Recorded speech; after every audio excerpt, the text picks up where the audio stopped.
এখনো চিন্তা ভাবনা করছো ভালো স্মেল করবে কি করে? চলো তাহলে বলে ফেলি। প্রত্যেকটা মানুষের লাইফে কিন্তু ভালো স্মেল করা একটা গুরুত্বপূর্ণ জিনিস। মানুষ তোমাকে ভুলে যেতেই পারে, কিন্তু তোমার স্মেল কোনোদিনও ভুলবে না।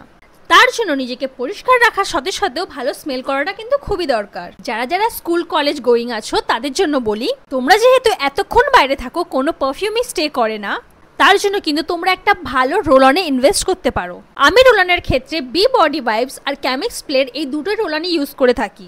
এটা তোমার আন্ডারআর্মসকে কোনো রকম হার্ম করে না আর 48 আওয়ার্স পর্যন্ত তোমাদেরকে কিন্তু ফ্রেশ রাখবে। হ্যাঁ, আরেকটা ভালো কথা, নিভিয়ার রোলনে কিন্তু একেবারে ইনভেস্ট করবে না, ওটা একেবারেই ভালো হয় না। পারফিউমের জন্য তোমরা একটা নিজের সিগনেচার পারফিউম বানিয়ে নাও। আমি এখানে 3টে পারফিউম ইউজ করি সবসময়। এটা হচ্ছে স্মোকি ভ্যানিলা, দেন এটা হচ্ছে গুচি ফ্লোরার ডিউপ, অ্যান্ড আরেকটা সববার ফেভারিট এই স্মোকি ভ্যানিলা প্লাম থেকে। এই 3টে পারফিউম কিন্তু হালকা ভ্যানিলার টাচ আছে, আর বলতে পারো ভ্যানিলাটাকেই আমি আমার সিগনেচার পারফিউম বানিয়ে নিয়েছি।